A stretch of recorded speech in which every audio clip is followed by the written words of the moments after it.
Hi friends, ఈ వేడి వేడి అన్నంలో ఈ పచ్చడి వేసుకొని తింటే చాలా బాగుంటుంది. తయారు చేసుకునే విధానం కూడా చూద్దాం. చూడండి, కలుపుతుంటేనే తినాలనిపిస్తుంది.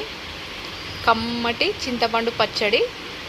ఒకసారి తయారు చేసే విధానం చూద్దాం.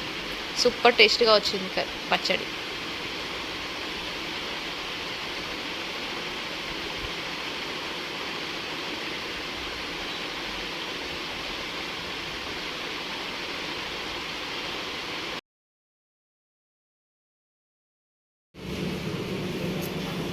చింతపండు పచ్చడి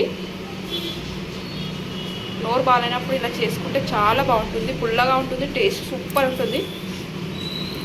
చూస్తేనే నోట్లో నీరు వస్తుంటుంది. చాలా బాగుంటుంది టేస్ట్. ఒకసారి తయారు చేసుకునే విధానం చూద్దాం. చింతపండు ఎండుమిర్చి పచ్చడి.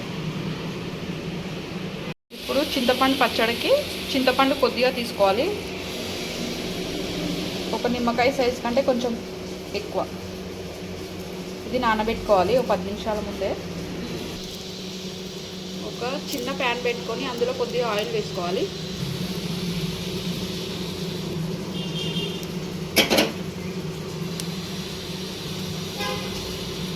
ఆయిల్ హీట్ అయిన తర్వాత ధనియాలు ఒక 2 టేబుల్ స్పూన్ వేసుకోవాలి. ఎండుమిర్చి ఇవి మంచిగా వేగిపోయినాయి కదా, ఒక వెల్లుల్లి పొట్టు తీసుకొని వేసుకోవాలి. ఒక స్పూన్ జీలకర్ర వేసుకోవాలి. ఇవి మంచి ఫ్రై చేసుకోవాలి. ఎండుమిర్చి ఇవన్నీ వేగిపోయినాయి. ఇవి చల్లార్చుకోవాలి. ఇప్పుడు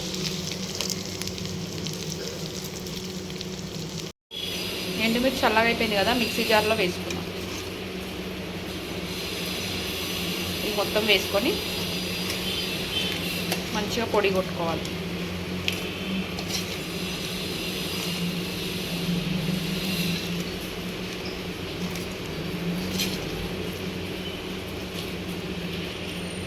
ఇందులో దొడ్డుప్పు వేసుకొని మిక్సీ చేసుకోవాలి.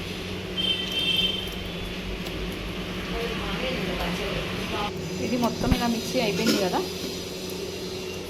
చింతపండు వేసి గ్రైండ్ చేసుకోవాలి.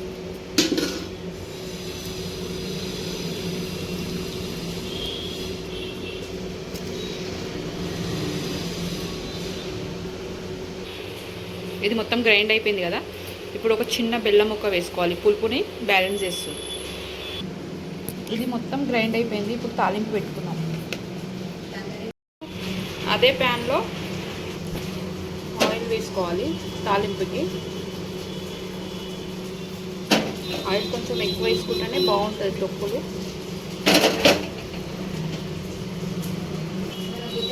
ఇప్పుడు ఆయిల్ వేడైంది కదా, మినపప్పు శనగపప్పు వేసుకోవాలి. తాలింపులో ఇవి మంచిగా వేయించుకోవాలి.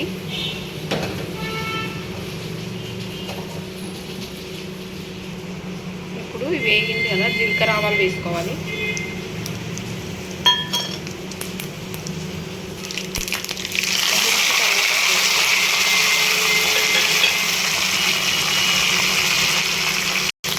ఇప్పుడు వెల్లుల్లి వేసుకోవాలి. దంచుకునేవి వేసుకోవాలి పొట్టుతో. ఇవి వేగిపోయినాయి. ఇప్పుడు హాఫ్ స్పూన్ పసుపు వేసుకోవాలి. ఇప్పుడు కొద్దిగా ఇంగువ వేసుకొని స్టవ్ ఆఫ్ చేసుకుంటే సరిపోతుంది. ఇప్పుడు ఇంగువ వేసుకున్నాం కదా, ఈ చట్నీ ఇలా కలిపేసుకుంటే మంచి టేస్ట్ ఉన్న చింతపండు పచ్చడి రెడీ. వీడియో అయితే ఇంతే. నచ్చితే లైక్ చేయండి, షేర్ చేయండి, సబ్స్క్రైబ్ చేసుకోండి. Thank you for watching.